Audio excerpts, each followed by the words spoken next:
사람이 어려울 때는 지푸라기라도 잡는다는 그런 말이 있습니다.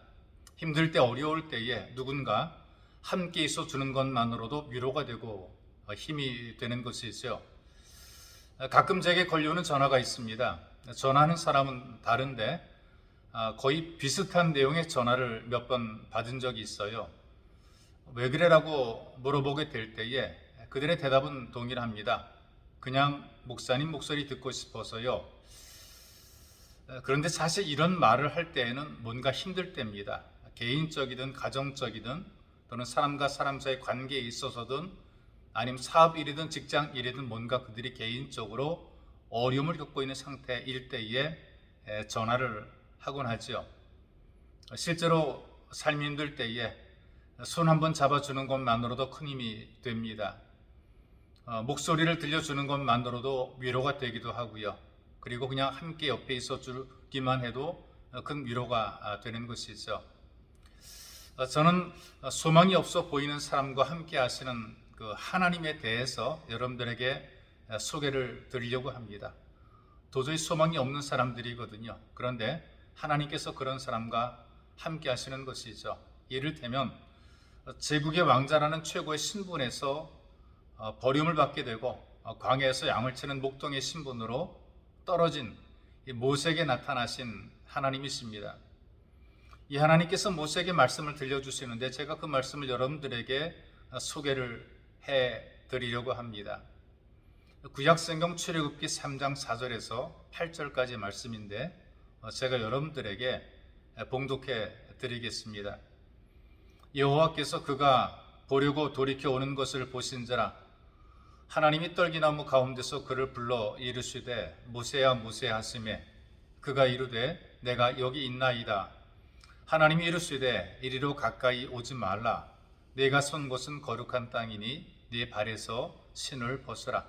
또 이르시되 나는 내 조상의 하나님이니 아브라함의 하나님, 이삭의 하나님, 야곱의 하나님이니라. 모세가 하나님 배웁기를 두려워하여 얼굴을 가리매 여호와께서 이르시되 내가 애굽에 있는 내 백성의 고통을 분명히 보고 그들의 감독자로 말미암아 부르짖음을 듣고 그 근심을 알고 내가 내려가서 그들을 애굽인의 손에서 건져내고 그들을 그 땅에서 인도하여 아름답고 광대한 땅, 젖과 꿀이 흐르는 땅, 곧 가나안 족속, 헷 족속, 아모리 족속, 브리스 족속, 히위 족속, 여부스 족속의 지방에 데려가려 하노라. 이 말씀 가운데에 나는 내 조상의 하나님이니 아브라함의 하나님, 이삭의 하나님, 야곱의 하나님이니라 이렇게 말씀을 하시는데요. 이 말씀을 듣는 모세의 하나님도 되시고 그리고 지금 이 말씀을 듣는 우리들의 하나님도 되신다 이제 그런 의미를 담고 있습니다. 그리고 바로 이 말씀 속에는 믿음의 조상들에게 하신 약속의 말씀을 지키신다는 그런 의미도 있고 이 믿음의 복이라고 하는 것이 계승이 된다라고 하는 의미도 담고 있죠. 이런 것입니다. 우리가 믿음으로 살게 되면 우리의 자녀들도 하나님의 은혜 속에 거하게 되고 하나님께서 우리의 자녀를 지켜준다는 것입니다. 부모들이 자녀에 대해서 아버지와 어머니의 하나님에 대한 믿음을 심어주게 되면 이 자녀들이 세상에서 어떤 고통도 충분히 헤쳐나갈 수 있다는 얘기죠. 어머니, 아버지가 부르고 믿었던 하나님을 부르고 믿으면서 그들도 이 고난의 현장을 극복해내는 믿음의 자녀가 된다는 것입니다. 근데 어떤 분들은 이렇게 얘기를 해요.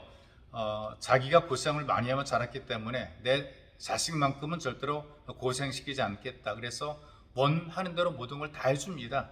너는 절대 고생해서는 안 돼. 애비처럼 살지 말고 어미처럼 살지 말라. 다 해줍니다. 또 어떤 엄마는 딸에게 힘든 일을 절대 안 시킨대요. 왜 그러냐면 잘 꾸며주고 공주처럼 키우려는 것이 있어. 숙제도 대신 해줍니다. 이렇게 해주면 진짜 딸아이가 공주처럼 살 것처럼 생각이 되지만 제멋대로 살다가 더 많은 고생을 하게 되죠. 인생 살아가는 것이 힘들고 어려운 일들을 만나게 될 것입니다. 부모를 할지라도 책임지지 못하는 순간이 오게 될 것이고 부모가 감당하지 못하는 일들도 만나게 될 것입니다. 그런데 이렇게 힘든 일을 만나게 될 때에 늘 부모에 의존했던 자녀들은 결국은 무너지게 되는 것이고 돌봐주지 못하고 책임져주지 못하는 부모에 대해서 오히려 원망하는 경우들이 많고요. 그리고 지금까지 자기를 돌봤던 것들에 대해서 당연하게 생각하는 그런 자녀가 많아지게 되는 것입니다. 자기의 뜻대로 안 되면 부모를 원망하고 그리고 주변 사람들을 원망을 하게 되는 것이죠. 부모를 절대로 공경하지 않는 것입니다. 내가 아무리 공주처럼 키우려고 그래도 세상은 우리의 자녀를 공주로 인정하지 않죠. 그래서 자녀가 정말 행복하기 원하면 절대로 공주처럼 키우고 있다고 생각해서는 안 됩니다. 중요한 것은 고난을 이길 수 있는 믿음을 심어주는 것이 중요한 것입니다. 그러기 위해서 함께 하시는 하나님을 의지하고 살아갈 수 있도록 신앙의 길을 열어주는 것, 신앙의 길을 가르쳐주는 것. 하나님께서 함께 하시니 하나님을 믿음으로 세상을 이기고 살아가라고 믿음의 삶을 심어주는 것이 굉장히 중요하다는 얘기였어. 그래서 함께 하시는 하나님을 믿음으로 세상을 이기는 삶, 나도 세상을 이기고 나와 내 가족도 세상을 이기는 믿음의 삶을 살아가시기를 주님의 이름으로 축복합니다.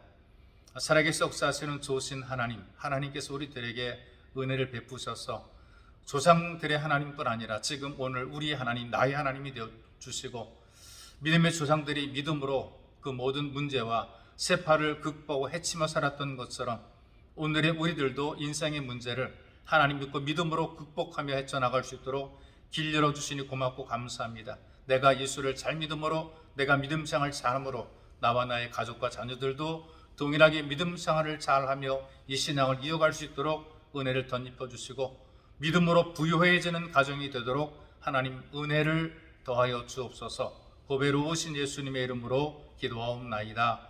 아멘.